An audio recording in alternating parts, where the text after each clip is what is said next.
बिस्मिल्लाहिर्रहमानिर्रहीम। अस्सलाम वालेकुम। मैं हूँ एजाज अहमद। आज के प्रोग्राम में जो है ना, रात के कई वक्त था कि अफगानिस्तान के दारुल हुकूमत काबुल में जो है ना अपना धमाकों की आवाज़ें सुनी हैं। और अल्हम्दुलिल्लाह कई दहशतगर्द जो है ना वो जहन्नम हासिल पा चुके हैं।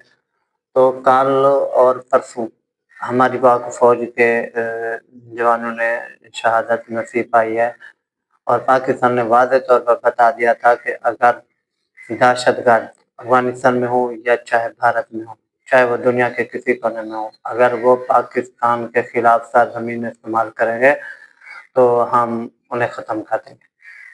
और अल्हम्दुलिल्लाह ये पाकिस्तान ने करके दिखाया है, हमारी पाक फ़ौज ने करके दिखाया है।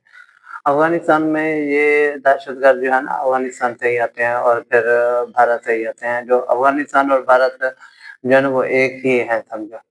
क्योंकि आप अगले दिन जो उनका वज़ीर ख़ारिजा है वो भारत में गया था, तो उसने कहा है कि भई हम मुत्तहिद हैं, हम इकट्ठे लड़ेंगे हर किसी के साथ। तो इसका मतलब यही बनता है कि जो अफ़गानिस्तान जो है ना वो भारत के साथ मिला हुआ है भई। ये बहुत ही खतरनाक खेल खेल रहा है अफ़गानिस्तान और भारत वाले।